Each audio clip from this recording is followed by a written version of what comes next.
দেখুন, হালকা শীতের এক শান্ত সকালে আমাদের পাহাড়ি গ্রামের এক লোক কুমড়ো লতা আগা কাটছে। কুমড়ো তো প্রায় রোজই রান্না হয়, কিন্তু শেষে এই নরম কচি পাতাগুলো অনেক সময় অবহেলায় পড়ে থাকে। আজ এই লতাগুলোই বদলে যাবে একেবারে আলাদা কিছুতে। প্রথমে লতাগুলো পরিষ্কার জলে ভালো করে ধুয়ে নেওয়া হয়, যাতে লেগে থাকা সূক্ষ্ম মাটি পুরোপুরিভাবে সরে যায়। এরপর এগুলো দেওয়া হয় ফুটন্ত জলে, আর সেদ্ধ হতেই এক মুহূর্ত দেরি না করে তাড়াতাড়ি তুলে নেওয়া হয় ঠান্ডা জলে।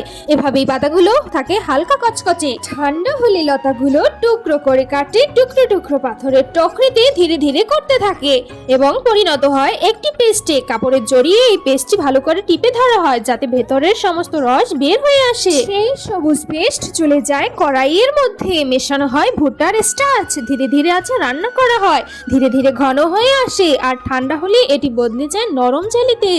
এই জেলিটা ছোট ছোট টুকরো করে কাটা হয়। এর এক অংশে মেশানো হয় মধু, অন্য অংশে মেশানো হয় তেল আর মশলা। তৈরি হয়ে যায় প্রকৃতির তৈরি আলাদা এক খাবারে। তো ভিডিওটা তোমাদের কেমন লাগলো অবশ্যই কমেন্টে জানাবে, আর আমার OMG3 চ্যানেলটি সাবস্ক্রাইব করতে ভুলো না বন্ধুরা।